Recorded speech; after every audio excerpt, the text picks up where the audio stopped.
ในสมัยก่อนมันสิก่อนพุทธกาลมานิดหน่อยตามที่เพิ่นบันทึกไว้ตลอดทั้งในสมัยพุทธกาลหมายถึงพุทธเจ้ามีชีวิตอยู่เนาะเวลาเกิดบ้านเมืองแห้งแล้งลมพายุใหญ่แผ่นดินถล่มพวกประชาชนชาวเมืองตลอดทั้งเจ้าฟ้ามหากษัตริย์พระราชาพวกหมู่เสนาอำมาตย์ตลอดทั้งชาวบ้านที่ตรวจสอบความประพฤติของพระราชาดิว่าพระราชานี่ปฏิบัติประพฤติอยู่ในศีลในธรรมบ่เป็นหยังบางครั้งเมืองพระราณสีนั่นเกิดโรคระบาดตรวจสอบพระราชาว่าพระราชาเป็นผู้ทรงธรรมบ่ถ้าพระราชาบ่ทรงธรรมเขาก็สิให้พระราชาต้องไป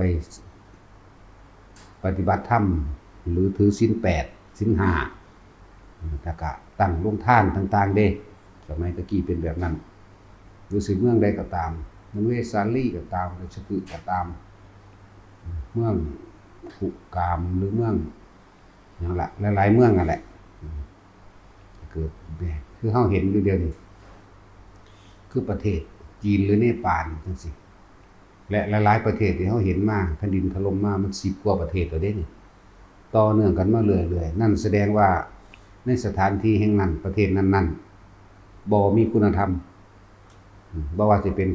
ปกครองประเทศปกครองเมืองหรือประชาชนชาวเมืองตลอด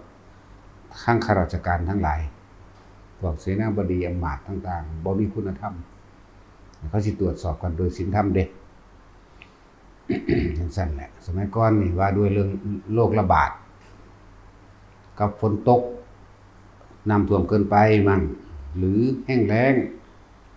เกิดข้าวยากหมากแพงมีโจรปล้นจังซี่เขาสิตรวจสอบกษัตริย์ซะก่อนที่แรก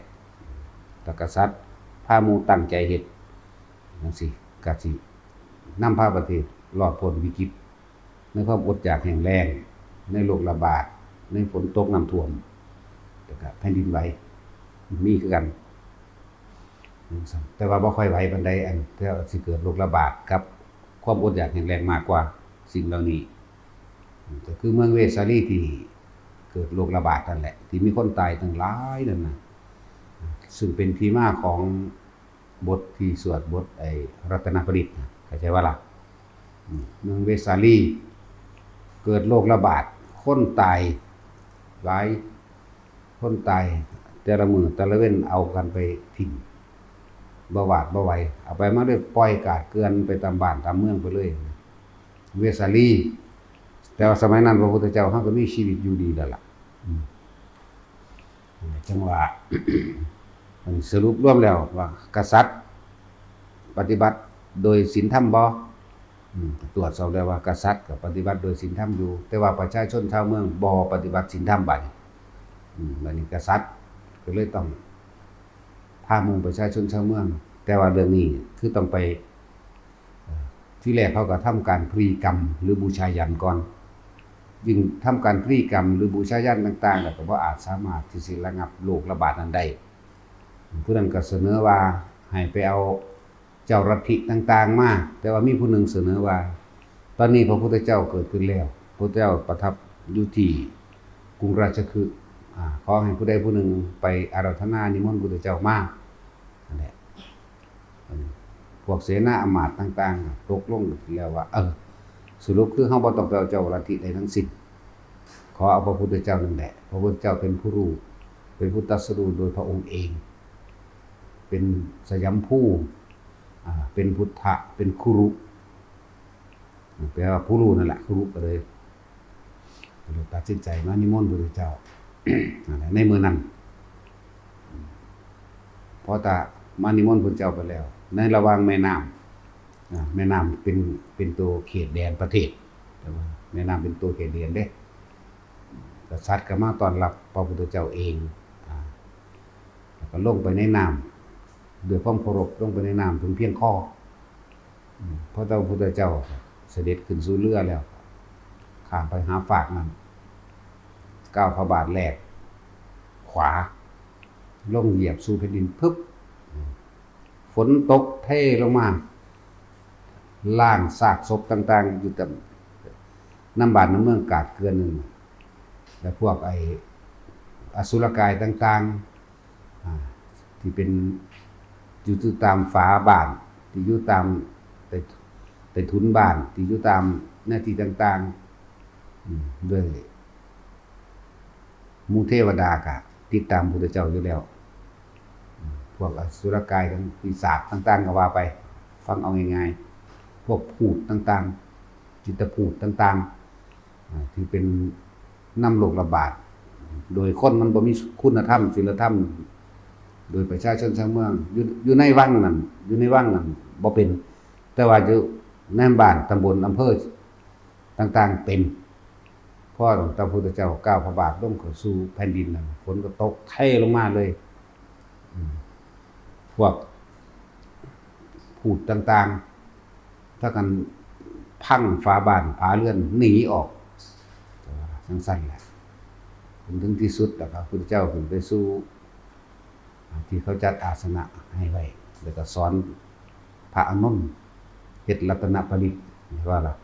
หรือว่ายานีทภูตานิสมาคตานิภูมานิวายานิอันตเรเกสเปโภพุตตาสุมนาภวเตโตปิสักกะสุนันตุภาสิตังนั่นน่ะที่บทเฮาพวกเฮาสวดอยู่เป็นพระประดิษฐ์นั่นแหละ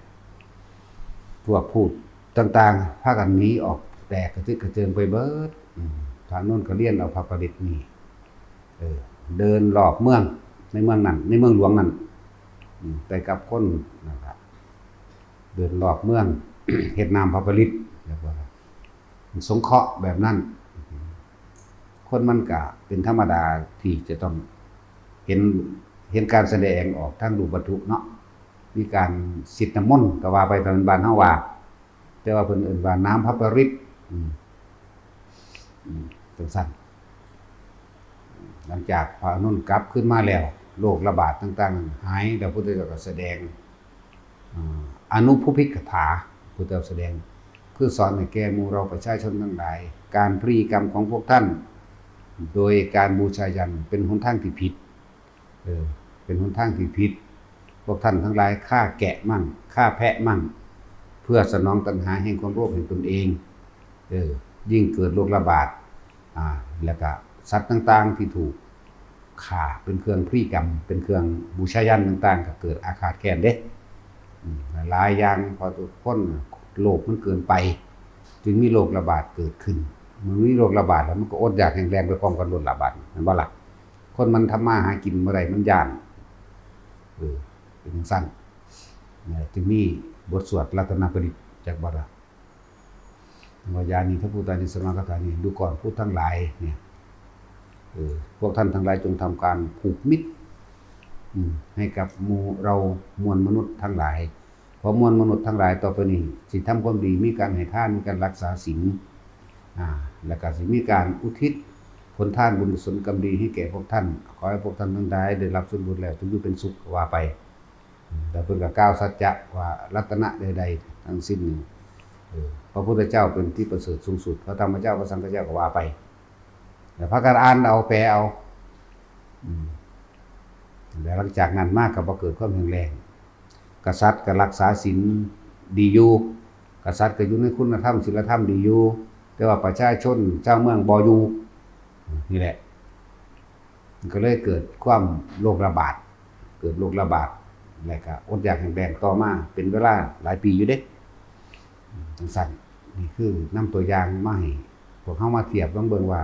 มีอยู่บ่ในการตำราหรือบันทึกเอาไว้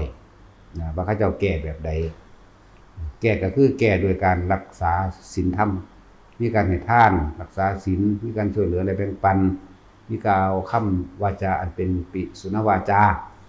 พูดแต่คำอันเป็นที่รักใคร่ซึ่งกันและกันเรียกว่าปิสุนวาจาปิยะนะปิยะแปลว่าที่รักเรื่องปิสุมาพูดนั่นแหละพูดไปเลยสุมาจากคำว่าสูตรนั่นแหละ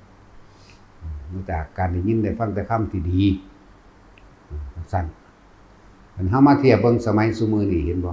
แผ่นดินถล่มไปเรื่อยติดต่อกันว่าจะแทบซุมื้อสำเร็จนี่แล้วก็สิเป็นอีกเฮาเว้าอยู่เรื่อยๆเด้ต่อติดกันมานี่เป็นอีกเด้ออยู่แล้วก็สิใกล้เข้ามานี่ใกล้หรือยังนี่ประเทศจีนกับเนปาลใกล้หรือยังใกล้แล้วเด้นี่ต่อมาก็ใกล้เข้ามาอีก แต่ก็สิไปใส่ภาคเหนือนั่นแหละระวังดีๆกว่าภาคเหนือก็ดีบอกแล้วเด้แล้วแต่ไผแต่มันได้ถ้าเขาบอกเด้ก็ว่าอันนั้นอันนี้อีกเนาะว่าสั่งแมงหรือว่ากูว่าคือเก่าผู้ใดฟังความผู้ใดเฮ็ดตามผู้นั้นก็รอดนั่นแหละเห็นบ่ล่ะรอดนี่มีชีวิตมาเพื่อที่จะได้รักษาซึ่งธรรมเด้จากบ่ล่ะเหมือนกันกับที่เพิ่นเปรียบเอาไว้พึงสละทรัพย์เพื่อรักษา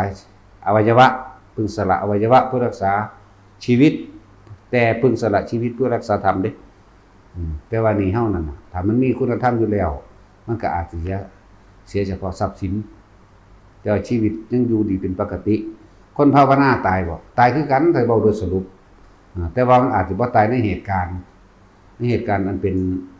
ภัยพิบัติจะบ่ได้คิดว่ามันเกิดขึ้นโดยธรรมชาติเด้อเกิดขึ้นจากจิตใจของคนนี่เมื่อมีความโลภมากขึ้นความแข่งแย่งชิงดีชิงเด่นคนบ่มีศีลธรรมคนบ่มีคุณธรรมแข่งแย่งชิงดีชิงเด่นเบียดเบียนซึ่งกันและกันแต่ละมื้อแต่ละเว้นความคิดความรู้สึกของคนมีแต่เฝ้าระบายสิ่งที่อาฆาตแค้นซึ่งกันและกันออกนั่นบ่มีแต่สาปแช่งให้กันตายเพราะว่าหยังผู้มีอำนาจทางบ้านเมืองบ่มีคุณธรรมเห็นบ่เนปาลก็ว่าเนปาลโมเดลนั่นน่ะในสุดท้ายแล้วประชาชนหลังส้นฝาเขานำเอาได้บาดนี้และเหตุการณ์ต่างๆพวกเฮาที่ยังมีสติดีอยู่ระลึกได้ดีอยู่เฮาก็นำมาสอนเจ้าของนั่นแหละประชาชนหลังส้นฝาอดอยากแห้งแล้งโอ้ยส่วนนักบริหารการเมืองต่างๆเห็นบ่โกงกินตั้งกฎหมายนั่นนี่ขึ้นมาเพื่อสิเอาเปรียบข่มเหงรังแกเนาะนั่นแล้วสุดท้ายแล้วโหเฮ็ดหยังก็บ่ได้เขาก็คิดได้คือกันสุดท้ายแล้วไม่งั้นมันก็ตายตัวก็นำมันเลยซั่นตัวแหละแล้วก็คิดบางส่วนมากนั่นสิเป็นบ้านเมืองที่บ่ค่อยมีกษัตริย์ที่เป็นบ้านเป็นแผ่นดินถล่มเป็นน้ำท่วมเป็นอีหยังที่แบบนี้แม่นบ่สิบ่ค่อยมีกษัตริย์เด้แต่ถ้ามีกษัตริย์เนี่ยกษัตริย์ก็สิเป็นผู้ทรงธรรมแน่คือประเทศเฮานี่มันโชคดีขนาดใดแล้วที่มีกษัตริย์ผู้ทรงธรรมไล่มาโลดพุ่นไล่สัตว์มาตะพานารายณ์พุ่นก็ได้พระนารายณ์มหาราชนี่ยังก็ไล่มาแม่นบ่ล้วนแล้วแต่เอาธรรมะในพุทธศาสนาล้วนแล้วแต่เอาคำสอนของพระพุทธเจ้าเด้มาเป็นเครื่องปกครองโดยไม่ต้องปกครองสมัยตะกี้ว่าสมบูรณาญาสิทธิราชหมายถึงพ่อปกครองลูกการที่ปกครองที่ดีที่สุดถ้าทุกคนแบ่งคิดคือจังผู้นำนี่คือจังพระมหากษัตริย์เพิ่นคิดว่าทุกคนเป็นลูกของเพิ่นมันบ่ต้องปกครองหยังยากบ่ต้องใช้คำว่าอำนาจแต่ใช้ความรักพุทธเจ้าก็เทศน์อยู่เด้เรื่องนี้ตอนที่เพิ่นกลับที่กรุงกบิลพัสดุหรือว่าอยากให้พระเจ้าสอนเรื่องการปกครองพระเจ้าบอกว่าไม่ต้องปกครองแต่จงใช้ความรักที่มีอยู่ภายในใจของท่านนั่นแหละดูแลกันนั่นให้ใช้ความรักนั่นดูแลบุคคลทั้งหมดดุจดั่งบุตรของท่านเองแม่นของเพิ่นเด้เนาะแต่คนที่เฮ็ดนำบ่เฮ็ดนำก็สร้างอันนั้นนั่นแหละแปลว่าประเทศไทยของเฮามีพระมหากษัตริย์ผู้ทรงธรรมทุกองค์เลยเฮาอาจสิบ่ทันอันพระนารายณ์เนาะเฮาบ่ทันเฮาก็มาไล่เอานี่อย่างเช่นเอาไล่เอาพระนเรศวรสักมหาราชก่อนนี่แล้วก็พระเจ้าตากมหาราชนี่เห็นบ่ถึงมาพุทธฤกษ์ตาพระไร่มหาราชนี่ก็ว่าไปพุทธยอดฟ้าจุฬาโลกมหาราชถึงมาพุทธฤกษ์ราชพระนางเก้าพระจอมเก้าก็มหาราชเด้ใช่บ่ล่ะก็มหาราชบ่กี่องค์ได้6องค์เดี๋ยวมั้งในคำว่าแผ่นครองแผ่นดินไทยเข้าใจว่าล่ะนั่นแหละพระปิยมหาราชมื้อนี้อันเพิ่นเพราะว่ายังเพิ่นเลิกทาสพระปิยะรัชกาลที่5จังซั่น4ก็มหาราช5ก็มหาราชลักษณะนั้นจนถึงพระภูมิพลเฮาก็มหาราชเนาะพระผู้เป็นกำลังของแผ่นดินเด้นั่นจังซั่นว่าประเทศไทยเฮาดีแล้วที่มีพระมหากษัตริย์เป็นพ่อเป็นแม่ของประเทศเนาะจนว่ามาถึงรัชกาลที่10ก็เป็นพ่อเป็นแม่คือเขาแม่น11ก็สิเป็นพ่อเป็นแม่คือเก่าล่ะ11 12ไปเรื่อยเฮาสิอยู่ฮอดบ่ล่ะ12เลยแต่สินอยู่เอาเด้อเจ้า สัตว์นั่นจึงบอกว่าให้ทุกคนน่ะคุณสว่าประเทศนี่ถ้าถูกต่างชาติลูกหลานบ้านเมืองอาศัยสามัคคีซึ่งกันและกันปกป้องสามารถเอาชนะได้เนาะสั่นแล้วแต่ถ้าภายในประเทศวันนี้คนภายในประเทศด้วยกันเองมีแต่ความโลภกับความโลภจักสิเอาหยังมาปกป้องกันไผก็โลภไผก็โลภเนาะแต่มีเครื่องปกครองอยู่หนึ่งคือธรรมนั่นเองถ้าทุกคนมีธรรมทุกคนมีท่านก็เป็นธรรมอยู่แล้วทุกคนมีท่านการแบ่งปันมีการให้คือการสื่อสารที่ดีที่สุดของหมู่มนุษย์ทั้งหลายมันก็มีน้ำใจซึ่งกันและกันมันก็หักแพงกันไปเองประเด็นทุกคนก็คิดถึงศีลอันเป็นเครื่องไม่เบียดเบียนไม่เบียดเบียนทำร้ายซึ่งกันและกันจังซี่มันก็อยู่นำกันโดยปกติสุขทุกคนมีภาวนามีความข่มใจมีธรรมะมีเครื่องข่มจิตข่มใจในอารมณ์มันก็ลงมาบ้านเมืองก็อยู่โดยปกติสงบอยู่ตัวถ้านำธรรมมาปกครองไสล่ะปกครองตนทุกคนถ้ามีท่านมีท่านมีศีลมีเนกขัมมะจังสิบ้านเมืองก็อยู่เป็นปกติสุขเองบ่ได้โลภบ่ได้ลักบ่ได้ปล้นจี้ฆ่าจังซี่ถ้ามีการฟังธรรมไปพร้อมก็เกิดปัญญาขึ้นรู้แจ้งเห็นจริงได้สามารถดูย่านหรือมีทัศนะหมายถึงเห็นอนิจจังเห็นทุกข์เห็นอนัตตามั่งแล้วก็เห็นว่าสัตว์โลกเป็นไปตามกรรมมั่งเนี่ยบอกว่าท่านศีลเนกขัมมะและปัญญาเหลือแต่ว่าวิริยะความเพียรของเจ้าของสิสามารถตลอดบ่อดทนบ่ตั้งใจบ่มีสัจจะมีอธิษฐานความตั้งใจมุ่งมั่นสู่จุดหมายบ่มีเมตตาซึ่งกันและกันบ่แล้วก็ว่างคิดเป็นกลางลักษณะใดอันใดควรอันใดบ่ควรนะสั่นเฮาสังเกตบ่ประเทศส่วนมากที่มันทันบ่มีกษัตริย์นั่นบ่ทุกคนสิสังเกตบ่ก็ขึ้นชื่อว่ากษัตริย์แล้วเขาเจ้าก็มีคุณธรรมในหั่นล่ะแม้ต่างประเทศที่บ่แม่นพุทธศาสนาก็มีเพราะว่าคำว่าธรรมะนี่บ่ได้แม่นเฉพาะในพุทธศาสนาอันนี้มันเป็นแค่อัตลักษณะบอกว่าแนวทางอันนี้แนวทางของผู้รู้ตื่นเบิกบานเป็นแบบนี้แนวทางศาสนานั้นแนวทางศาสนานี้ซื่อๆแต่ที่จริงแล้วคำว่าธรรมนี่เป็นของโลกทั้งเบิดเป็นของสัตว์ทั้งเบิดบ่ได้เกี่ยวกันกับศาสนาใดคนที่เคยที่เข้าใจว่าตัวเองศาสนาคริสต์มั่งศาสนาฮินดูมั่งยังก็แล้วแต่ถ้าเข้ามาสู่ธรรมโดยสัมมาทิฏฐิเข้ามาสู่การฝึกหัดปฏิบัติทำสมาธิก็สามารถทำจิตสงบได้เหมือนกันตะกี้บ่ได้เลือกไผเลยล่ะเห็นบ่สมัยพุทธเจ้าเฮาว่าท่านได้เกิดขึ้นแต่ว่าพราหมณ์ก็บ่ได้บอกว่าศาสนาใดแน่ก็บ่ได้บอกว่าจังซั่นบุคคลใดที่เข้ามาฝึกหัดปฏิบัติโดยทำจิตให้ตั้งมั่นได้สามารถรู้เห็นโดยปัญญารู้แจ้งจริงตามความจริงได้บุคคลเพิ่นก็หลุดพ้นไปเลยบ่ได้เกี่ยวกับศาสนาใดทั้งสิ้นตะกี้สิพระในว่าหยังมีแต่ว่าธรรมมีแต่ว่าพุทธะชื่อว่าพุทธะมั่งเป็นขึ้นชื่อว่าเป็นตถาตามั่งและคำว่านิพพานมันมีมาก่อนพุทธเจ้าสิเกิดพุ่นเด้อนิพพานมันแปลว่าดับเย็นนั่นแหละสมัยตะกี้เขาเจ้าก็ใส่กันอยู่เด้ล่ะแต่ว่านิพพานในความหมายของหมู่ฤาษีขี้ไผก็อย่างนึง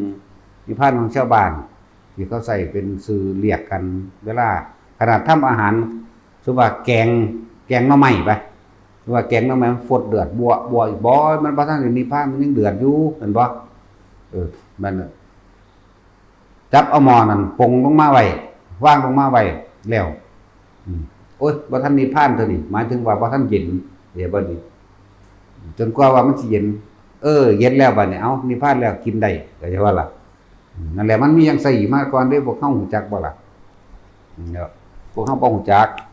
บ่มีผู้บอกให้ฟังก็มันบ่ค่อยใส่ใจปานใดดอกเนาะถ้าเกิดมาพุ่นล่ะมาหาก็ตอนนี้แหละถึงสั่นบางคนเข้าวัดเพราะว่าบ่มีทางไปเข้าใจว่าล่ะเขาว่าเพราะว่าบ่มีทางไปบางคนก็เข้าเพราะว่าเฒ่าลูกหลานทิ่มเนาะบางคนก็ป่วยแล้วจังเข้าเด้มันมีหลายเหตุเองเด้ต ก็สิเข้าโดยบุญกุศลที่ตัวเองสั่งสมมานี่ยากอยู่เด้นะบ่ยากเด้บ่คือเด็กน้อยนี่โดยบุญกุศลเขาสั่งสมมาเด้พวกนี้สิเป็นเองนี่แหละจังว่าเพิ่นจึงบอกให้พวกเฮาสั่งสมสิ่งที่เป็นกุศลไว้ตลอดแม้การเลือกคบคนก็ตามคบกับใครแล้วถ้ากุศลไม่เกิดให้เลิกคบเสียจงเดินไปลำพังแต่เพียงผู้เดียวเป็นดุจดั่งนอแรดมั่งเป็นดุจดั่งช้างมาตุงคะมั่งเป็นดุจดั่งพญาช้าง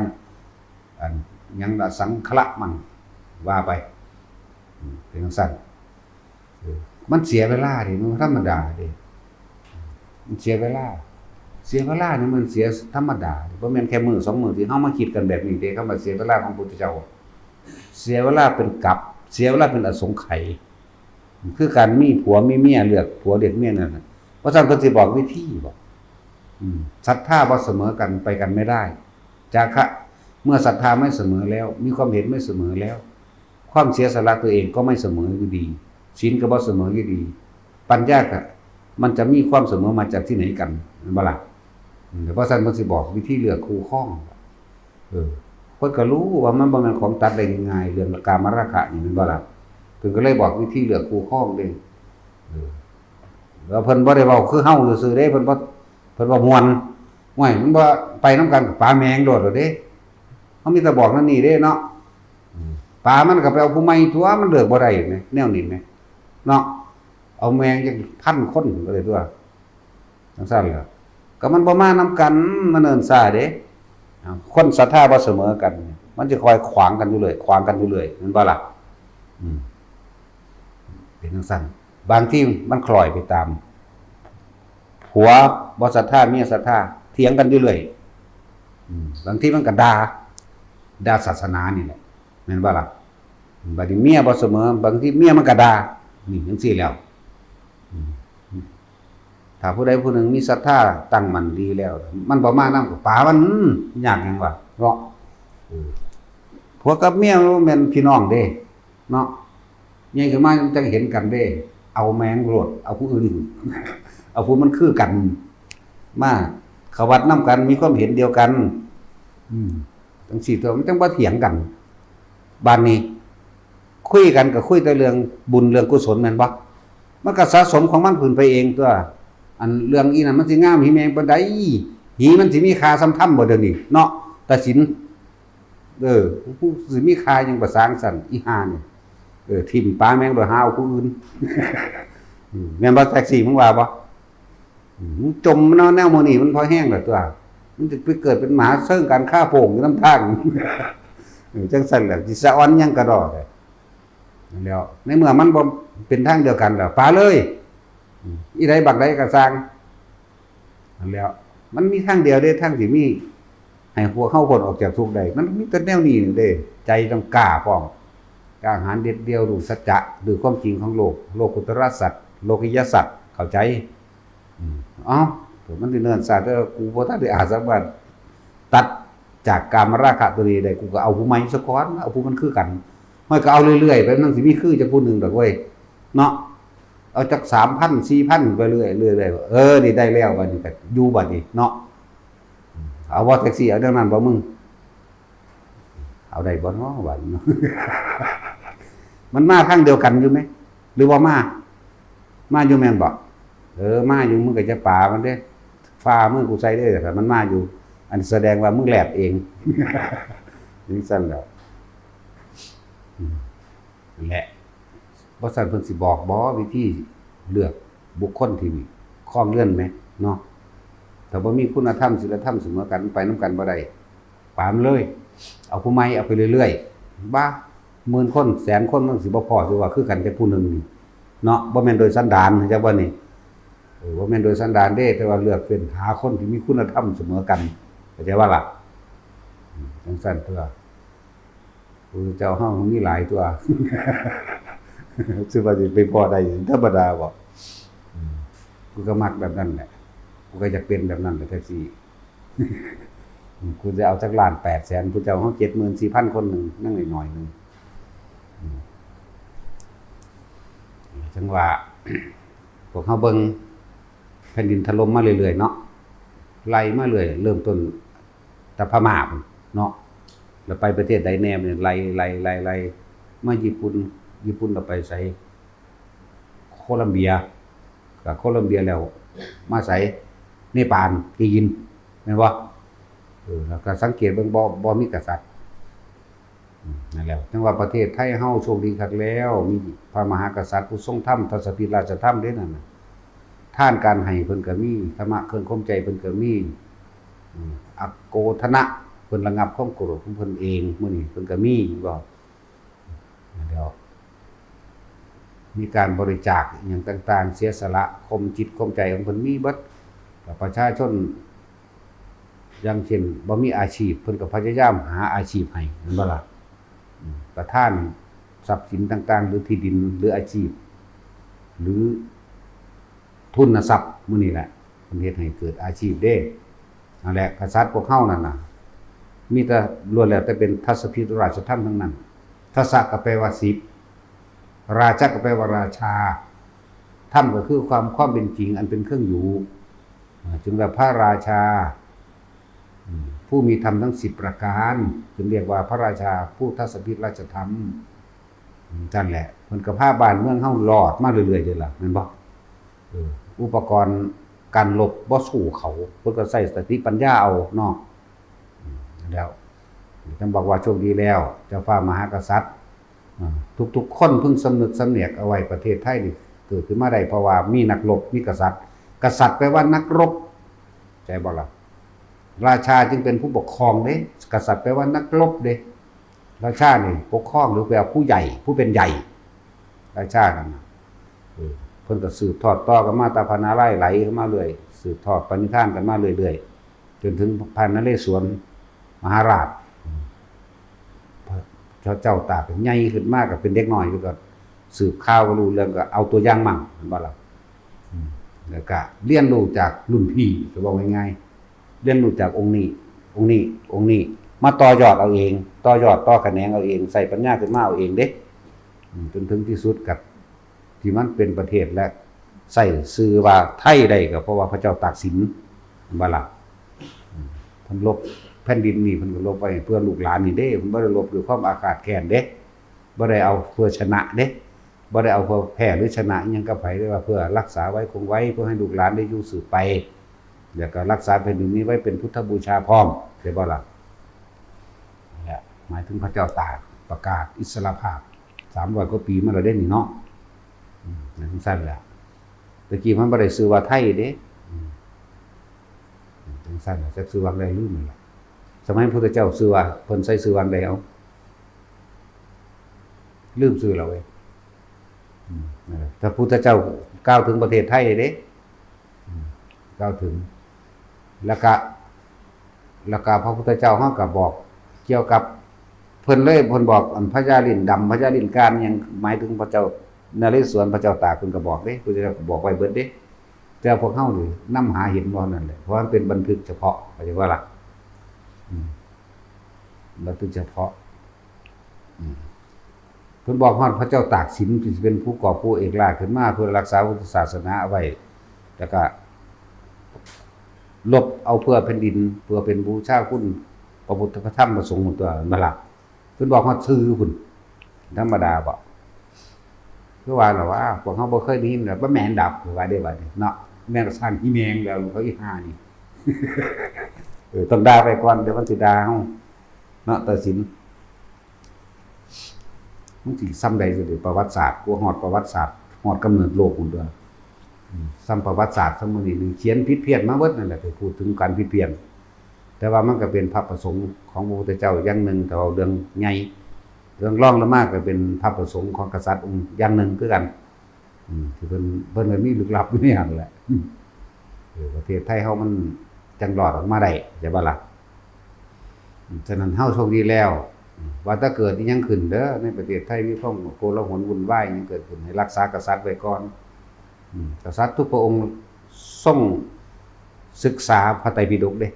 เข้าใจบ่ล่ะเพิ่นศึกษาพระไตรปิฎกเด้ผู้ที่ศึกษามากบวชนานมากที่สุดก็คือรัชกาลที่4แม่นบ่ล่ะแม่นกับไผล่ะนี่มันมีผู้ใดเว้านำกูอยู่บ่นี่ฮะแม่นว่าแท็กซี่โ โอ้ยบอกว่าศูนย์เลยบัดนี้ถามบ่ได้ก็ซึ้งลึงอยู่เฝ้าแต่สิไปหาไต่กบไต่เขียดว่าเดี๋ยวนี้กรีดยางจังซั่นบ่ถามบ่ได้ก็แม่นบ่ก็คืออยู่หามื้อนี้ บ่แม่น27 ปี27พรรษาพุ่นบ่27ฝนบ่ได้บวชอ่ะแม่นบ่ล่ะพยักหน้าให้กูแน่ด้วยจังว่ากูก็ด่าได้นี่จักศึกษายังเป็นแน่เรียนหาตั้งแต่เงินฝันก็หาเงินอยู่หั่นบ่เนาะตัดสินก็ฝันก็กรีดตัวอย่างหั่นบ่สั่นแล้ว27 ปีเด้มันธรรมดาเด้แบบนั้นแต่งภาษาบาลีหยังต่างๆเรียกภาษาบาลีหลายอย่างบ่ดอกแต่เว้าเรื่องบางเพิ่นใหญ่อันนั้นนั่นแหละ บอกว่าถ้าเกิดบ้านเมืองโกลาหลยังขึ้นสิมีการปฏิบัติหรือหยังกระสร้างคนไทยประชาชนทุกคนส่วนมากเป็นคนจนอยู่แล้วให้หุ่มปกปักรักษาพระมหากษัตริย์เอาไว้ได้กระสร้างปกครองโดยธรรมอยู่แล้วราชการเอาแบบพ่อเฮารู้จักราชการที่9พระผู้เป็นกำลังของแผ่นดินผู้มีพลจักว่าล่ะพระละกับพลนั่นแหละคือกำลังภูมิหมายถึงแผ่นดินจักว่าล่ะทั้งสั่นกำลังของแผ่นดินเพิ่นวางแผนรากฐานเพิ่นเป็นกษัตริย์ศาสตร์นักรบของเพิ่นนี่คือรบกับความทุกข์ยากลำบากของประชาชนเด้เข้าใจว่าล่ะเพิ่นรบกับความทุกข์ยากลำบากของประชาชนพยายามที่สร้างโครงการหลายๆอย่างมาให้ประชาชนต่อมาราชการที่10ของเฮาก็สานต่อปณิธานของพ่อเพิ่นเองว่าง่ายๆโลดเฮาบ่รู้จักดอกราชาศัพท์สานต่อปณิธานแล้วก็เป็นผู้ที่อยู่เบื้องหลังในหลายๆอย่างเด้ผู้ใดบ่รู้จักคุณของอันพระวชิรกรเก้าเจ้าอยู่หัวจักบ่ล่ะสนามม้านั่งเลิกนั่นนี่เอามาเฮ็ดโรงพยาบาลมั่งเอามาเฮ็ดที่ออกกำลังกายปลูกสวนขึ้นมามั่งนั่นบ่ล่ะหลายๆแบบพวกสนามมวยสนามม้าอันนั้นอันนี้เพิ่นแล้วก็พระราชทานที่ดินส่วนพระองค์มั่งเบิ่งเอาโลดนี่ว่าตะน้ำท่วมหม้องใดไปฮอดก่อนหมู่แม่นบ่นักการเมืองบักใดอีใดมันไปแล้วดิเนาะเฮ้ยเขาอีห่านี่ เริ่มศูนย์แล้วตัดสินพระเจ้าแผ่นดินนี่แหละไปก่อนหมู่สงครามพระเจ้าแผ่นดินเข้าไปพร้อมกับพระข้ามากับพระสงครามไปนี่เห็นว่าในพุทธศาสนาพระมหากษัตริย์กับพุทธศาสนาไปก่อนแต่กชาติเข้ามาชาติหมายถึงประชาชนคนอยู่ในประเทศสังเกตเบิ่งเด้อพระเจ้าแผ่นดินพระราชทานทั้งอาหารทั้งทุกอย่างแหละประชาชนร่วมมือกันร่วมกันบริจาคอาศัยพุทธศาสนาพระองค์ใดที่เป็นผู้นำใดนั่นนี่แม่นบ่จะมารวมกันนี่แหละคำว่าชาติศาสนาพระมหากษัตริย์ร่วมกันไว้อย่าให้ขาดองค์กรอย่าให้ขาดสถาบันใดสถาบันหนึ่งถ้าขาดสถาบันใดหนึ่งไปก็เป็นบ่สมบูรณ์แล้วพุทธศาสนาในตอนนี้ในโลกตอนนี้มีเฉพาะประเทศไทยที่รุ่งเรืองมากที่สุดคำว่ารุ่งเรืองบ่แม่นคนหลายบ่แม่นว่ามีคนนับถือหลายหรือคนหลายแต่ว่ารุ่งเรืองโดยมรรคผลนิพพานมีข้อวัดปฏิบัติอันถาวรหรือมั่นคงนะแล้วก็มีผู้ปฏิบัติที่เข้าถึงมรรคผลนิพพานนี่มากที่สุดในตอนนี้คืออยู่ในประเทศไทยเฮานี่เขาก็ได้รับการอุปถัมภกจากพระมหากษัตริย์ได้ล่ะหรือว่าถ้ากษัตริย์อื่นๆไปนับถือศาสนาอื่นเขาก็ยกย่องศาสนาอื่นไปแม่นบ่แปลงสั่นเขาก็สิพากันบวงสรวงเขาก็พากันขอร้องเทพเจ้าอินทร์พรหมต่างๆเนาะแต่นี่บ่แล้วพระองค์เพิ่นก็กล่าวปณิธานไว้เนี่ยจงจำข้าพระเจ้าไว้ว่าได้เป็นอุปถัมภกแห่งพุทธศาสนาแม่นบ่ล่ะนั่นแหละอยู่บ่ได้คำเว้าผมนั่นแหละเป็นจังซั่นก็เลยว่าที่จริงพวกคนไทยเฮาก็มันก็บ่ได้ยากจนอิหยังคักปานนั้นดอกคือแต่ว่านักการเมืองมันเว้อมันเลยรู้สึกว่ายากจนมันบังคับเนาะจังซั่นแล้วนักการเมืองบ่ได้สร้างประเทศเด้มีแต่เป็นเห็บหมาซื่อๆเด้เนาะเป็นเห็บเป็นปิงเป็นยุงเป็นมัดหมาเป็นสั่นเด้ แต่พยายามบิดเบือนประวัติศาสตร์จะเขียนว่าเจ้าของดีเลยดีพอดีแม่กษัตริย์พุ่นเด้กษัตริย์ชาตินักรบมาแต่พระนเรศวรมหาราชพระเจ้าตากมหาราชมาเลยเด้เป็นผู้เรียบเรียงมากพวกเขาเจ้าพี่เด้เป็นผู้ก่อตั้งประเทศขึ้นมาได้บัดนี้ก็ลูกหลานเพิ่นสืบมาตัวบัดนี้เนาะพุทธยอดฟาดดาวโลกมหาราชเลิศรัตนพระไร่นังเก่าเจ้าอยู่หัวจอมเก่าเจ้าอยู่หัวจุลจอมเก่าเจ้าอยู่หัวก็ไล่มาเรื่อยๆนั้นทำไมโดนผู้ยิพลอัญญเดชแล้วก็ว่าชิรกรเก้าไปสั่งสืบทอดมาโดยทายาทนั่นว่าสั่งพระเจ้าก็รักษาทัศพิธราชธรรมมาเรื่อยเด้นั่นแหละอย่าให้เพิ่นเขาก้าวตูใส่ร้ายโจมตีนั่นนี่เพิ่นเพียงพร่ำยังก็จะไปเว้ากับพวกเขาโจมตีเด้คนที่โจมตีมันสิเฮ็ดแม่มึงหยังเนาะบ่เห็นว่าไปเยี่ยมพระสงฆ์นี่ก่อนทางใดเด้ล่ะเว้นวางไปซอยน้ำท่วมหม้องใดมื้อกูจะแข่งกับกษัตริย์นี่คือบ่เห็นมึงสิว่าเนาะแผ่นดินถล่มปุ๊บกูถึงก่อนเลยเนาะคือบ่ถึงล่ะคือบ่มีผู้ใดเสนอหน้าอันนี้มีแต่พระราชทานข้าว 22,000 หรือ 200,000 กล่องว่าไปเดี๋ยวกับพระราชทานเครื่องใช้ไม้สอยต่างๆสารพัดนักการเมืองบ่เห็นเลยมีผู้ใดออกหน้าดอกย่างตายคืออย่างนี้เนาะสั่นแล้วเรียนบ่ขับเครื่องบินมันก็ยังขับเอาเองทั้ง2พระองค์เนาะสั่นแล้วหลายอย่างส่วนเฮาควรรักษาไว้กษัตริย์เป็นศูนย์รวมจิตใจของประชาชนคนยากจนอยู่แล้วศาสนาเป็นศูนย์รวมจิตใจในทางความโดยหนทางอันการพ้นทุกข์ส่วนประเทศเอาไว้เป็นที่อยู่ทำมาหากินคือดินนั่นเองนั่นแหละถ้าเฮาบ่รักษาแผ่นดินไว้เฮาสิมีหม้องอยู่บ่เฮาสิไปเชื่อหยังกับต่างประเทศเห็นบ่นั่นพวกเฮาเรียกว่าแต่กษัตริย์เพียงพร่ำหรือหยังก็ตามเด้อมันสู้คนหลายบ่ได้หรอกความสามัคคีเป็นพลังพังได้ทุกอย่างอยู่แล้วเนาะเฮ็ดแนวชั่วก็สานะได้เด้เฮ็ดแนวดีก็สานะได้เหมือนกันเด้จังว่านี่ตัวอย่างที่เฮาเห็นมาคือน้ำท่วมแผ่นดินถล่มหลายประเทศไหลมาพวกเฮาคิดพอเฮานั่งเบิ่งเฮาดังเบิ่งในโทรทัศน์เฮานั่งเบิ่งในสื่อสารโซเชียลต่างๆเฮานั่งเบิ่งแม่นบ่เบิ่งประเทศนั้นแผ่นดินถล่มประเทศนั้นแผ่นดินถล่มน้ำท่วมใหญ่เกิดลมพายุหมุนพัดบ้านเมืองคนตายเสียหายชีวิตทรัพย์สินมากมายแต่ละประเทศไหลมาเรื่อยๆนั่นแหละญี่ปุ่นก็หนักเพราะญี่ปุ่นขนาดเขาชินแล้วก็ยังชิบหายบ่ล่ะมีบักกษัตริย์มันมีได้ล่ะมันสั่นล่ะมันนักการเมืองกับนักการเมืองมีตลบกับโลภใส่กันเข้าใจว่าล่ะเขามันลงทุนหน่อยเพื่อสิหากำไรมากได้พวกนี้อาชีพของเขาเด่นอาชีพนักการเมืองอาชีพค้าเงินอาชีพค้ามนุษย์เข้าใจว่าล่ะนั่นล่ะว่าบัดนี้มาล่าสุดนี้ยังนี่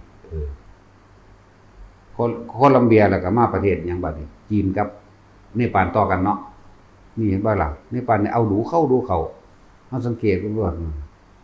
เขาไล่กษัตริย์ออกนักการเมืองปฏิวัติเราไล่กษัตริย์ออกตอนนี้ประชาชนพยายามที่เอากษัตริย์ขึ้นมาสั้นแล้วก็พยายามว่าจะเอากษัตริย์ขึ้นมามันนานขึ้นมาหลายน้ำกวาดล้างซะก่อนมันเพราะว่าอย่างคนมันบ่ไปสามัคคีกันเนาะทุกอย่างแผ่นดินสะเทือนก่อนเป็นหลอกเป็นหล่องแล้วก็สันเทือนต่างๆมันก็ลาวเห็นบ่น้ำมันหลายขึ้นไวน้ำแข็งก็ถล่มลงมาน้ำแข็งก็มาไหลตันได้บาดม้วนน้ำหรือดินหรือเคลื่อนกันน้ำบ่สามารถต้านทานพลังน้ำได้แตกปั้วบาดเดียวฟาดเอาคนตายมันบ่ต่ำกว่า1,000เด้อนั่นเห็นบ่ล่ะคนแลนนี้บลึมเลยนั่นแหละมันเป็นคือเฮาเว้าก่อนเบิดนั่นแหละบ่เว้าเบิดซื่อๆมันจะว่าเป็นเรื่อยๆเด้อใกล้เข้ามาเด้อยังบอกอยู่นั่นแหละจังว่าทุกคนให้มีทานเราจะไปแลกของทานเราจะไปอยากได้ผลในทานในการเรียกว่าอย่าทานด้วยความรามกอย่าทานเพื่อแลกของต่ ท่านจะหวังผลในท่านนะเมื่อว่าหวังผลแล้วก็ให้อุทิศผลท่านให้แก่หมู่พวกภูมิเทวดาลุกขเทวดาอากาศเทวดาเข้าใจบ่ล่ะสั่นเมื่อเขามีกำลังเขาก็สิมาปกป้องเอาเองดอกบ่หาแต่เอิ้นเขาดอกเขาได้รับจากไผเขาก็ปกป้องผู้นั้นแหละเข้าใจบ่ล่ะเฮาบ่ได้เอิ้นจักเทื่อได้มีแต่ด่าเนาะบ่เอิ้นตากลากอยู่ได้ล่ะบ่เอิ้นก็เลยแม่นบ่ซั่นคือคนเนาะก็บ่ได้เอิ้นไผมาเด้ล่ะคนก็ยังมาเรื่อยๆอยู่จังซั่นแล้วนั่นแหละเพราะว่าหยังเฮามีการฝึกหัดปฏิบัติธรรมเฮามีการให้ทาน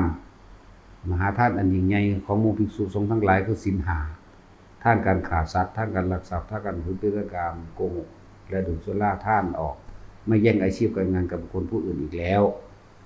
นี่เอิ้นว่าทานเป็นมหาทานมหากุศลทานต่อมาเฮาก็มีศีลบ่มีความคิดในการเบียดเบียนทำลายภัยอีกเนี่ยต่อมาเฮาก็มีการเนกขัมมะหรือภาวนาเข้าใจบ่ล่ะทานเนี่ยเฮาตัดออกไปได้แล้วเพราะเฮาทานตั้งแต่ตอนบวชแล้วเดี๋ยวบัดนี้เลยเป็นศีลบุญอันเกิดจากการรักษาศีลมันก็มากกว่าทานอยู่แล้วแต่ว่าก็เนื่องกันนั่นแหละเนื่องต่อกันเป็นบันไดบุญอันเกิดจากการภาวนาบุญอันเกิดจากการเห็นอนิจจังทุกขังอนัตตาแล้วเฮาก็อุทิศผลทานบุญกุศลกรรมดีนี้ออกไปหมู่เทวดาอินทร์พรหมท่านใดเขาได้รับแล้วก็หุ่มมาใส่เองดอกบ่หาแต่ไปเอิ้นเขามาดอกคือคนนี่ได้รับกระแสธรรมได้รับความชุ่มเย็นได้รับความเข้าใจเมื่อได้รับความเข้าใจแล้วก็ลังมาเรื่อยตัวนี้เป็นอีหยังที่เข้าใจง่ายแม่นบ่ล่ะก็มาก็ได้รับความชุ่มเย็นในตนเองฝึกหัดปฏิบัติไปโดยตนเองแล้วรู้สึกว่ามันดีขึ้นมันรู้สึกเบาใจมากขึ้นแม่นบ่ล่ะบ่ได้ความกังวลเราร้อนต่างๆก็มีที่พักใจมีที่พักจิตมีที่พักความคิดมีที่หยุดยั้งชั่งใจเขาก็มาเองดอกจนว่าเฮาเบิ่งหม่องอื่นเป็นบทเรียนแหน่ผิดเป็นครูถูกเป็นครูของผู้อื่นก็ช่างแต่ว่าเราไม่ได้ไปตำหนิเขาแต่เราจะนำสิ่งที่ผิดพลาดนั้นมาเป็นครูสอนเราบ่แม่นมันตายบักหลายพันอยู่บ่มันบ่ล่ะ สั่นตัวนี่บอกไปเลยว่าขาดคุณธรรมณสถานที่นั้นๆเป็นประเทศอันไม่สมควรเพราะไม่สมควรด้วยไม่มีศีลธรรมเป็นอปฏิรูปประเทศวาโสจะเข้าใจบ่นี่เป็นคนมันมีแต่ความโลภกับความโลภแม้ขนาดบุคคลที่รักกันก็ยังเป็นศัตรูกันได้อภิยภัยภัยอันเกิดจากบุคคลที่รักเข้าใจบ่เรียกว่าอภิยภัยเนี่ยเข้าใจว่าคำว่าอภิยภัยมีภัยใดแน่ที่แรกมาก่อเกิดมารวมกันสิ่งแรกหมายถึงภัยอันเกิดจากบุคคลที่รักเกิดจากท้องพ่อแม่เดียวกันเนาะต่อมาล่ะใหญ่ขึ้นมาแล้วก็มีครอบครัวไผมันที่แรกรักกันไอ้กับน้องน้อยๆว่าทั้งมีครอบครัวนี่ฮักกันแพงกันดีๆเด้หลังจากมีความโลภเกิดขึ้นแล้วปิดผัวเป็นเมียมีแนวอื่นมาแล้วบัดนี้จากความรักกลายเป็นความร้ายเรียกว่าเป็นอภิยภัยภัยอันเกิดขึ้นจากบุคคลที่เคยรักกันมาก่อนเรียกว่าอภิยภัยพวกนี้ทั้งสั้นบัดนี้คนในประเทศฟังดีๆตะกี้บ่ทันได้มีแผ่นดินอยู่สมัครสมานสามัคคีบุกซอยกันจนก็ตั้งเป็นประเทศเขตแดนได้ต่อมาก็เลยบุกที่แรกก็ฮักกันอยู่บ่มีแผ่นดินอยู่ต่อมาเมื่อจัดสรรปันส่วนนั้นนี่เรียบร้อยแล้วบัดนี้เกิดความโลภขึ้นเหมือนกันก็เลยเกิดเป็นอภิยภัยเหมือนกันประชาชนทั้งหมดที่แรกฮักกันเด้ต่อมาอยู่นำกันบ้างหรือแย่งชิงกันเองเลยเอิ้นว่าอภิยภัยภัยอันเกิดขึ้นจากบุคคลอันเป็นที่รักสั่นแหละพวกเจ้าเคยยินจักเทื่อบ่แนวนี้อภิยภัยบ่ยินก็แล้วกันนะและฟังไว้ซะแต่ว่าพวกเฮาเว้ามาแล้วตะกี้เฮาบ่มีประเทศสามัคคีกันดีสามัคคีกันหลายต่อสู้จนว่าได้แผ่นดินมาครองปกครองว่าพอละเฮาเอาแค่นี้ละก็อยู่ตั้งลูกหลานครอบครัวนั่นนี่ไปแล้วแบ่งให้แบ่งหน้านั่นนี่กันต่อมาก็แย่งชิงกันเองยังว่าอยู่ได้ซั่นแล้วที่แรกประเทศดีอยู่ต่อมาก็แย่งชิงกันเองเนาะไล่มาจาก จากประเทศไหลมาจากภาคเห็นบ่นี่แล้วก็จังหวัดหักกันดีอยู่ในจังหวัดไปทางนั้นทางนี้แต่จังหวัดใดมีชื่อเสียงก็อ้างเด้จังซั่นแล้วไหลมาเรื่อยแล้วมา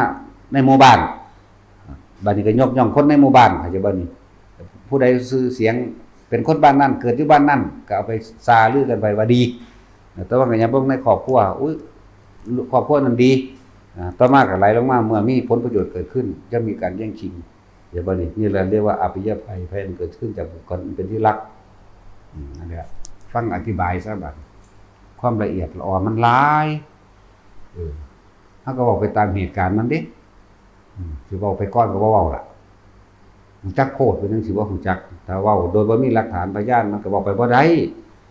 เพราะว่าธรรมทั้งหลายย่อมเกิดแก่เหตุเมื่อเกิดเหตุแล้วมันจึงมีผล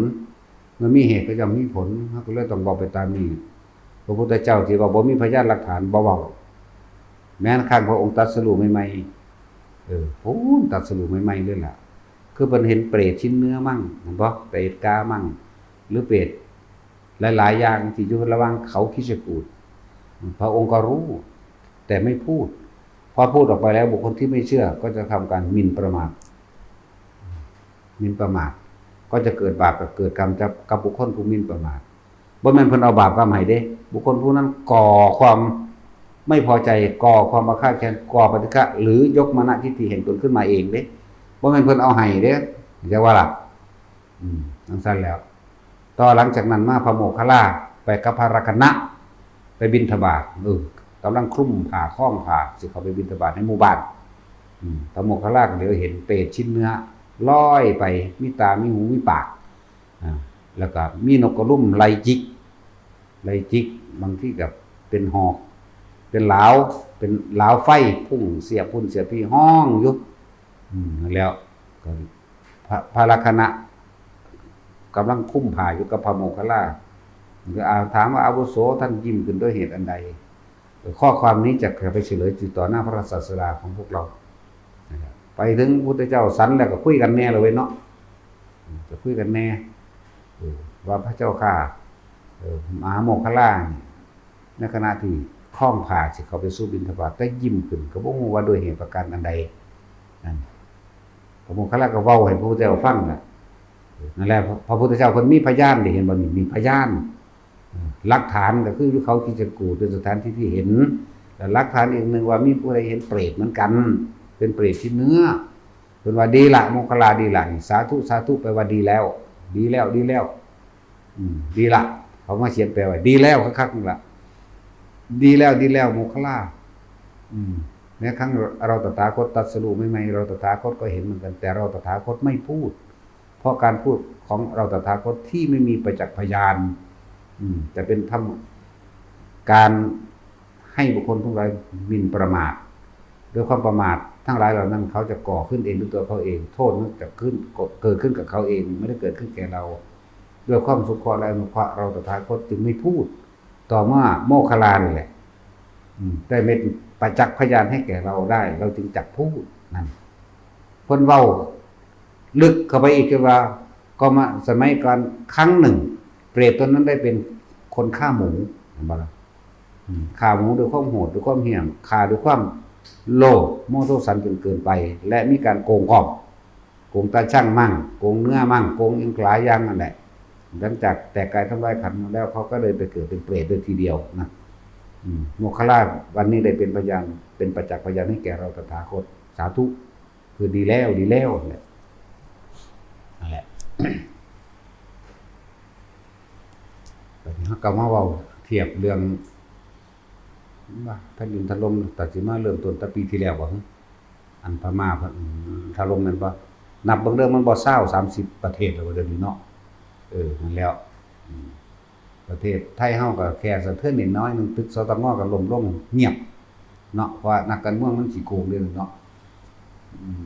มึงเงียบโลดตอนนี้มึงสิได้ไปโวยวายอยู่ในนรกก็แล้วกันนะพวกขี้โกงทั้งหลายเงียบในตอนนี้เนาะแต่พอเวลาไปเมืองผีน่ะมึงสิได้โวยวายมันสิกรีดกราดขึ้นโอ้ยบ่ธรรมดาเด้เสียงในนรกพวกเจ้าเอ้ยเสียงคนหลายๆคนหลายๆเสียงห้องขึ้นคนนับประมาณบ่ได้นี่จังว่าล่ะ มันสิเป็นเสียงว่าจังใดเนี่ยเอาหลายคักกระดอกสุดลูกหูตัดตาเว้าเดี๋ยวนี้เห็นเดี๋ยวนี้เด้บ่ได้บอกไปลอยๆคือกันนั่นแหละผู้ใดเห็นนำก็เห็นไปผู้ใดบ่เห็นก็มืดตึบอยู่นั่นแหละว่าเดี๋ยวนี้เห็นเดี๋ยวนี้เด้มันเป็นขึ้นน้ำต้มเหล็กนี่เด้มันธรรมดาเด้ถ้าผู้ใดเคยเห็นโรงเหล็กแต่เทียบอย่างนึงเคยเห็นน้ำโทรทัศน์เนี่ยก็คือลาวาเนาะแต่ก็คนนี่หัวจุ่มลงไปในนี่น่ะแหมเป็นคือข้าวสารนี่แหมมันหลายเหมือนดูดังว่าข้าวสารที่แออัดยัดเยียดกันในกระสอบแหมแต่เสียงห้องดังๆนี่มันห้องไผห้องมันนี่มันธรรมดาบ่นั่นแหละว่าสู้สิเป็นเศรษฐีในเมืองคนแต่จะไปยากจนทุกข์ทนในเมืองผีพวกไร้ศีลธรรมคุณธรรมพวกบ่มีน้ำใจพวกกินคนมนุษย์กินมนุษย์ด้วยกันอย่างเลือดเย็นโดยไม่รู้ว่าบุคคลผู้ใดเดือดร้อนมั่งเฮ็ดแบบใจเย็นนายเฮ็ดแบบกูไม่รู้ไม่ชี้บ่ได้สนใจแต่ว่านี่คือโครงการมั่งนี่คือหน้าที่มั่งนี่คือต้องมีหน้าที่ขึ้นภาษีมั่งนี่คือหน้าที่นั้นนี่มั่งหลายอย่างที่เขาเหยียบย่นเหยียบค่ายที่จริงคนเฮาก็ฮู้อยู่เด้เนาะทางบ่มีอำนาจเฮ็ดได้ฮู้ไผฮู้มันแต่ว่าถ้าได้ถึงขั้นว่าหลังส้นฟ้าแต่หลังส้นฟ้าแล้วก็เปิดโหมดโหดโลดบัดนี้เนาะคือเขาเฮ็ดนั่นแหละในป่าน่ะโหดจักเตะจักก้อนหินแหน่แล้วสัตว์แมงโดดเนาะแต่หน้าเมื่อหลังส้นฟ้าแล้วมันสิสู้ดอกคนหน้าจังซั่นแหละแต่ว่าตอนนี้ยังบ่ทันได้ส้นปานใดจังซั่นหลายอย่างเฮานำขึ้นมานี่คือให้ทุกคนเห็นโลกนี้มีแต่ทุกข์กับทุกข์เด้สารพัดภัยในการเกิดที่ทุกคนต้องเจอเด้มันเว้าบ่ได้เบิดง่ายๆเด้แล้วแต่มันสิเว้าขึ้นมาเด้แล้วแต่เหตุการณ์เด้เฮาบ่เว้าล่วงหน้าไปก่อนดอกเขาบ่มีเหตุนั่นแหละทั้งเว้าเรื่องพวกเฮาเกิดมาแล้วเจออุทกภัยน้ำท่วมต้องเจอณจุดใดจุดหนึ่งแม่นบ่วาตภัยลมพายุธรณีภัยแผ่นดินถล่มแม่นบ่ล่ะอสุนิบาตภัยอันเกิดจากฟ้าผ่าสัตว์ทันตรภัยนี่สงครามมันเขาก็นำกันดวนอยู่ดิโรคันตรภัยโรคระบาดเห็นบ่ทุพพิคันตรภัยความอดอยากและแห้งแล้งนั่นสั่นแล้วอมนุษยภัยมนุษยภัยมีหยังแน่ภัยอันเกิดจากสัตว์ควายส้นก็แม่นสร้างละเอียบก็แม่นเสือกัดก็แม่นงูกัดก็แม่นแล้วก็พวกพูดผีปีศาจต่างๆก็แม่นเนี่ยอมนุษยภัยหรือเทวดาจำแรงนิมิตกระแม้นนี่เรืออมนุษยภัยตัวอัตสัตว์เดรัจฉานก็เป็นอมนุษย์ก็เขาบ่แม่นมนุษย์บ่แม่นบ่แล้วมื้อนี้ก็กล่าวคำว่าอัปปิยภัยภัยอันเกิดขึ้นจากบุคคลอันเป็นที่รักนั่นแหละอัปปิยภัยหาก็เว้ามื้อนี้แม่นบ่นั่นแล้วก็มันก็ต้องเว้าจากกว้างก็มาหาแคบเว้าจากแคบออกไปหากว้างนำบ่อธิบายบ่ได้หรอกซึ่งลึงอยู่ไผก็เลยเนาะถามแท็กซี่ก็เฮ็ดคู่หนูอยู่ตอบนี้ว่าตอบจนว่าได้ห้องด่าเอาหานี่ด่าก็คือเก่าด่าก็บ่ได้คือเก่าจังซั่นล่ะแต่ทำตัดสินก็ฮู้จักอยู่แล้วสมองหินนั่นหินลูกลังหินแม่ลังกุปุกกุปูดครับสารพัดภัยต่างๆเด้อโจรภัยราชภัยภัยอันเกิดจากพระราชาก็มีเด้ราชภัยราชภัยหรือราชภัยนั่นเองโจรภัยมั่งแต่ว่าภัยใดจะยิ่งใหญ่และร้ายแรงจะเท่าภัยจากมนุษย์ด้วยกันไม่มีมนุษย์ภัยร้ายกาจเรียกว่าล่ะมนุษย์ภัยร้ายกว่าอีกสั่นแม่นบ่ละบาดนี่เพราะทุกอย่างก็เกิดขึ้นจากมนุษย์นี่แหละเป็นผู้เริ่มต้นความโลภมากๆคำว่าความโลภมากๆมันก็ไปเจาะขี้ดินเจาะเอาน้ำมันเกินประมาณเจาะเอาสินแร่ต่างๆตัดต้นไม้ทำลายภูเขาทำลายแหล่งน้ำบ่นั่นแหละมนุษย์ภัยบัดนี้สิว่าเป็นภัยโดยธรรมชาติบ่แม่นธรรมชาติโดยความโลภของคนถูกต้องเกิดขึ้นจากความโลภของคนน้ำท่วมก็เกิดจากความโลภของคนอย่าไปโยนความผิดนี่แต่ธรรมชาติหลายแม่นบ่ซั่นภัยธรรมชาติมันบ่แม่นเกิดจากใจของคนนี่เอง สั้นล่ะหลายอย่างที่พวกเฮาบ่เข้าใจพวกเฮาบ่รู้แต่ว่าในไพ่สารพัดไพ่ทั้งหลายเราดีแล้วเฮาก็น้อมเข้ามาใส่ตนเองน้อมเข้ามาใส่ตรงที่ว่าเกิดเป็นอะไรก็ตามล้วนแล้วแต่เป็นทุกข์ด้วยกันทั้งนั้นเกิดเป็นอะไรก็ตามล้วนแล้วแต่แก่ล้วนแล้วแต่เจ็บป่วยล้วนแล้วแต่พัดพรากจากสิ่งที่รักล้วนแล้วจากตายแม่นบ่พระพุทธเจ้าทุกพระองค์เทศนาอันเดียวกันเด้แล้วเฮาสิไปล่อองค์ใดที่ว่าเหนือกว่าดีกว่าบ่เสมอกันพระพุทธเจ้าย่อมเสมอด้วยพระพุทธเจ้าเด้อองค์ใดก็เทศนาธรรมจักรนี่แหละเฮาบ่ต้องไปมีความหวังว่าสุว่าที่เขาเจ้าได้ยินได้ฟังจากตำราหรือมีผู้ใดเว้าให้ฟังในยุคของพระศรีอริยะเมตไตรคนสิบ่ได้เฮ็ดให้เฮ็ดนาบ่ได้กินบ่ได้ทุกข์ยากลำบากผู้คนมีแต่คนรวยเอาก็คิดเบิ่งนี่ถ้ามันสิรวยจริงๆก็ต้องทานไปก่อนตัวแม่นบ่ล่ะแต่บ่ทานสิไปเกิดนำเพิ่นได้เด้อไปคิดเอาไปปรารถนาเอา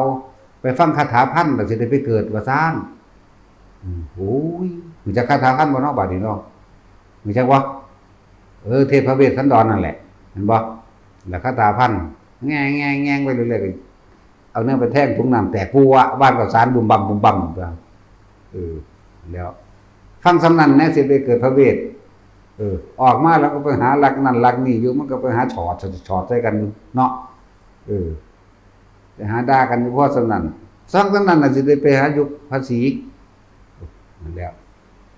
ก็บ่ได้ทำมาหากินได้ไปอธิษฐานเอาต้นกัลปะพฤกษ์ว่าซั่นมันเป็นจังได๋เด้อต้นกัลปะพฤกษ์เนาะก็หาอยู่หากินในป่าคักๆน่ะ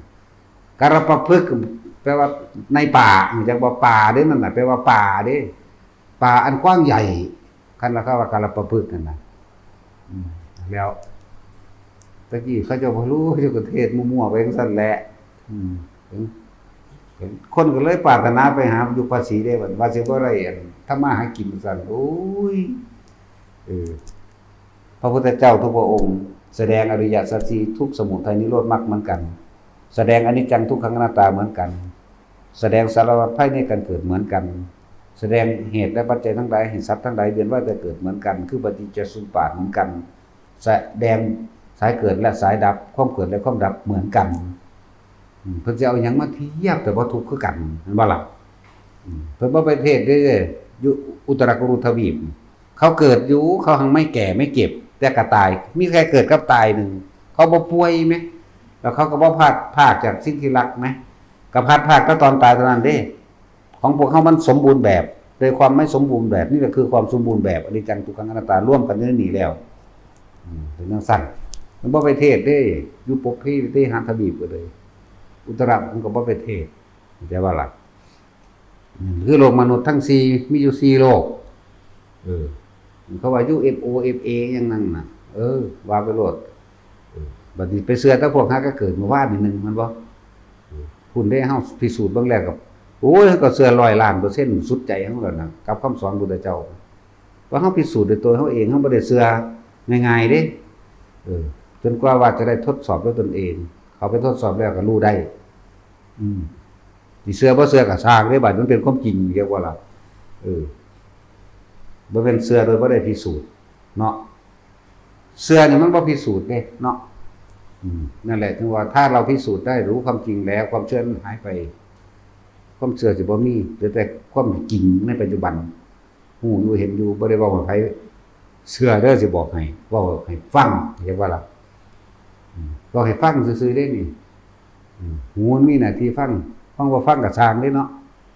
แต่ว่าหูมันมีหน้าที่ฟังไงแต่สิ่งสำคัญคือสุตตะนี่การได้ยินได้ฟังแล้วเป็นเหตุให้การคิดจึงจะเรียกการฟังการคิดเป็นเหตุให้เกิดการเปรียบเทียบการเปรียบเทียบเป็นเหตุให้การสรุปผลลงได้เมื่อสรุปผลลงได้นั่นจะเกิดความศรัทธาเชื่อหรือไม่เชื่อหรือจะปฏิบัติตามหรือไม่ปฏิบัติตามนั่นก็ต่างหากเรียกว่าล่ะนั่นแหละมันจะมีความเห็นตรงมั่งไม่ตรงมั่งทิฏฐิปตะได้ยินได้ฟังแล้วเมื่อมีความเห็นตรงบ้าพิสูจน์ทดลองมันก็น่าตัว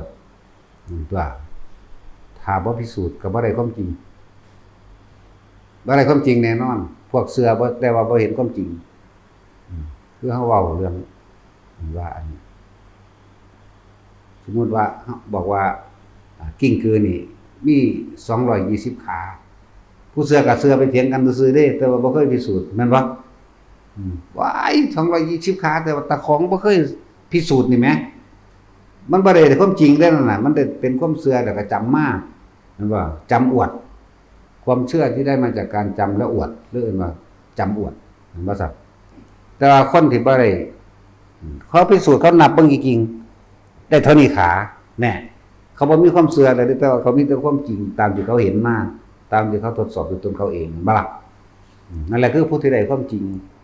ผู้ที่เป็นความเชื่อก็นั่งเถียงกันอยู่เฮือนนั่นเนาะคือหลายๆคนพวกหัวดำจากเทศแม่นบ่ไทยเรื่องหอดนิพพานเอาเข้าไปมึงเคยเห็นจักเทื่อหรือยังมึงเทศไปนั่นน่ะมันแม่นของง่ายปานนั้นเนาะจังซั่นแล้วก็มาเทศเรื่องภิกษุอาบัติอย่างนั้นอันนี้ควรไม่ควรตัดหญ้าดายหญ้าบ่แม่นฐานะที่เจ้าของว่าได้พร้อมแต่ก็ของก็บ่อยู่ในลักษณะพิสูจน์ได้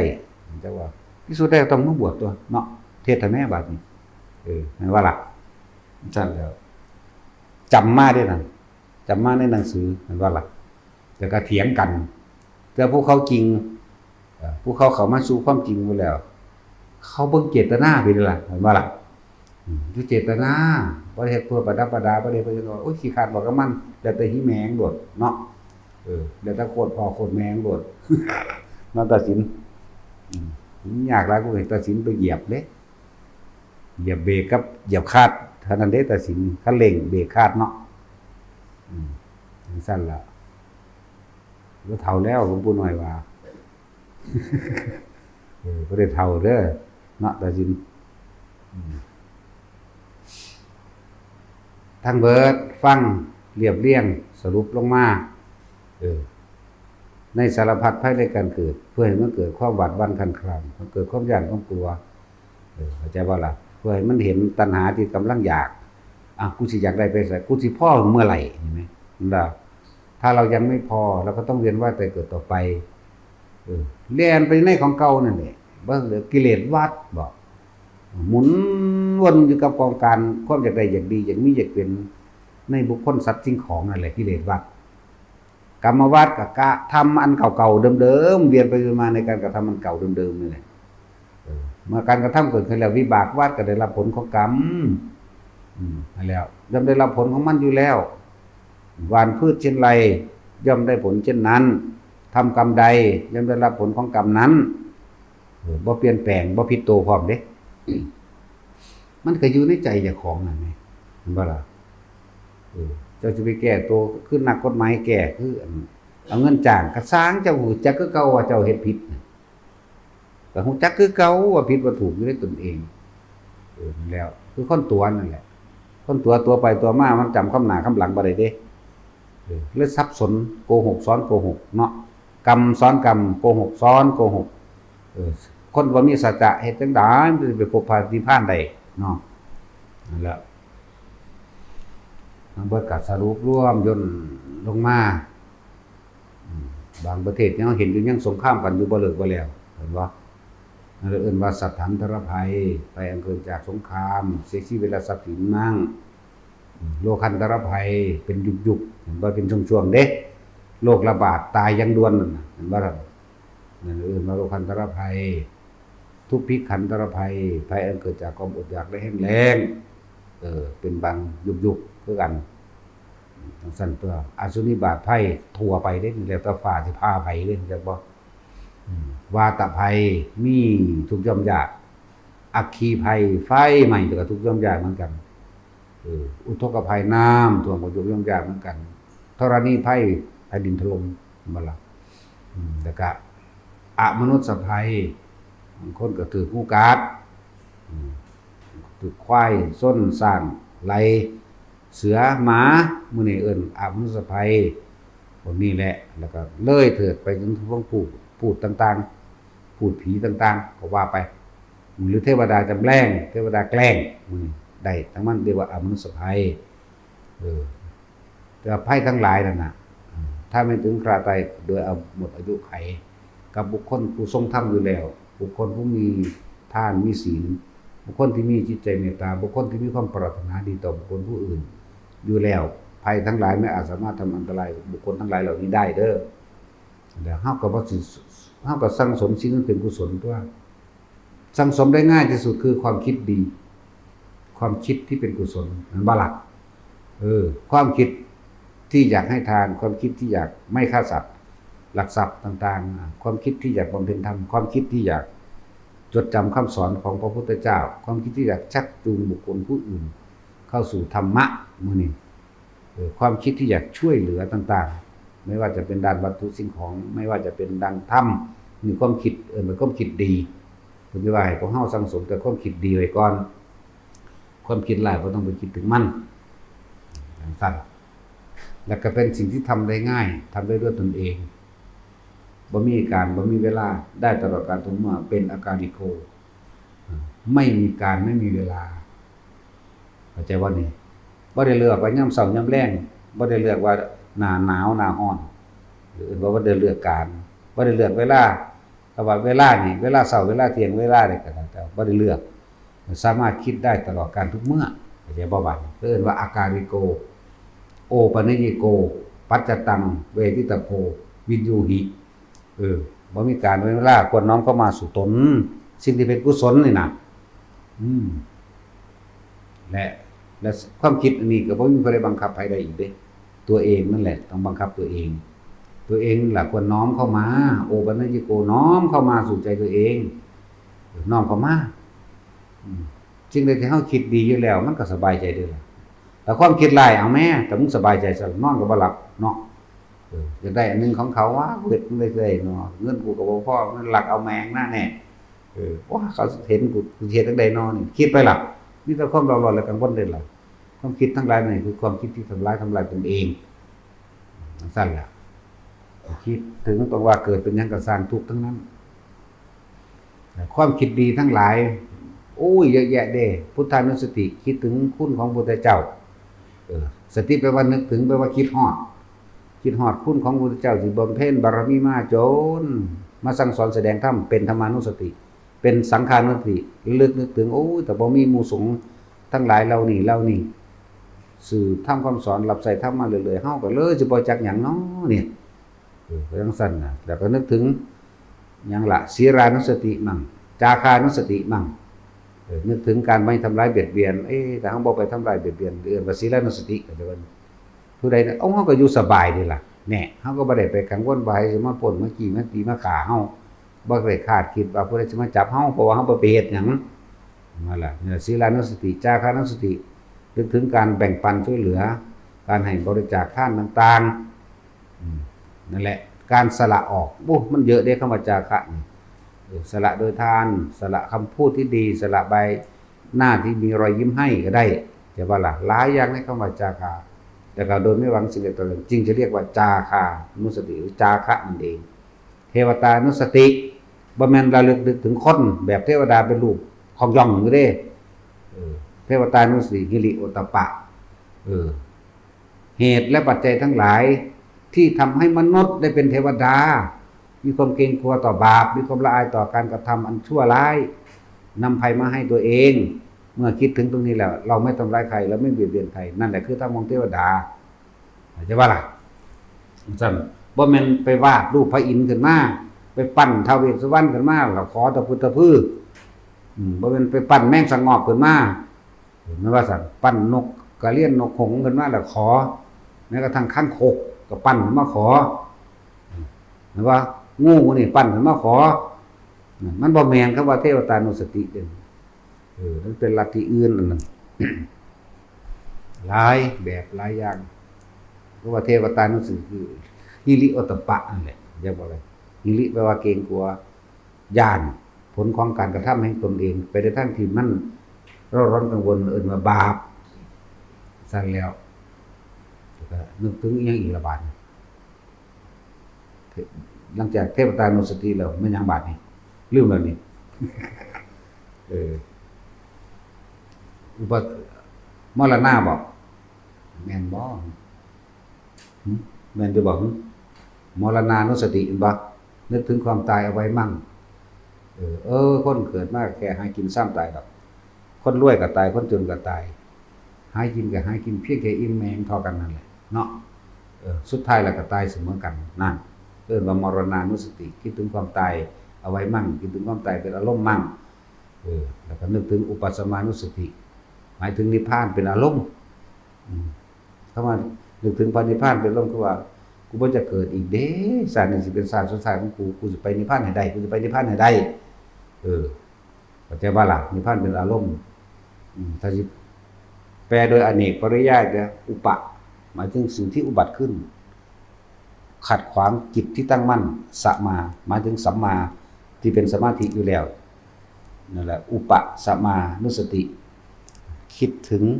จิตที่ตั้งมั่นไม่หวั่นไหวต่อความกระทบใดๆทำให้ถึงพระนิพพานได้จะว่านี่เรื่องว่าอุปสมานุสติแต่เขาเจ้าย่อทับซับเรื่องว่านึกถึงพระนิพพานเป็นอารมณ์เฮาแปลเต็มให้อุปะอุบัติสมาสมาธิหรือสัมมาทิฏฐิเห็นเป็นสัมมาสมาธินั่นเองเมื่อกระทบกระเทือนแล้วจิตที่เข้าใจว่าโลกนี้เป็นอนิจจังเป็นทุกข์เป็นอนัตตาที่มันเข้าใจดีแล้วจึงไม่หวั่นไหวไปกับเครื่องกระทบเข้าใจบ่นี่ไม่หวั่นไหวไปกับเครื่องกระทบเพราะเรื่องอุปสมานุสติเลื่อนวานิพพานเป็นอารมณ์มั่งนี่เฮาแปลเต็มโตให้แปลให้เต็มให้บ่ได้แปลแบบกำปั้นทุบดินปานใดเดี๋ยวว่าล่ะพวกมันยังทุบอยู่พอบ่ได้บอกแรงที่มาไปบัดนี้จิตที่ถูกโลกธรรมกระทบแล้วไม่หวั่นไหวนั่นแหละคำว่าอุปสมานุสตินะเพราะว่ามันรู้โทษของความหวั่นไหวก็คือศูนย์น้ำมีอารมณ์น้ำนั่นแหละว่าหวั่นไหวจังบัดนี้พอใจมั่งไม่พอใจมั่งเรียกว่าหวั่นไหวคนเฮาเป็นทุกข์เพราะว่าปรารถนาสุขมันบ่จังซั่นตัวคนเฮาต้องการเฉพาะคำสรรเสริญไม่ต้องการคำนินทาแม่นบ่นั่นแหละว่าหวั่นไหวซั่นตัวต้องการเฉพาะความได้มาอย่างเดียวคือคนตาเดียวแต่ไม่ได้เห็นเหตุแห่งความเสียไปแต่บัดนี้ซั่นตัวลาภยศกับเสื่อมลาภยศว่าโลกธรรมแปดทำให้สัตว์ทั้งหลายเวียนว่ายแต่เกิดก็อยู่ในอารมณ์นี้แหละบัดนี้เฮาเห็นโทษมันแล้วกระทบกระทั่งนั้นได้กระสร้างเฮาว่างออกมันก็บ่อาจสามารถสิหวั่นไหวได้ตัวจิตที่ถูกโลกธรรมกระทบแล้วไม่หวั่นไหวพุทธศาสโลกธรรมิจิตตังยสนกัมปติอโศกังวิริจังเขมัง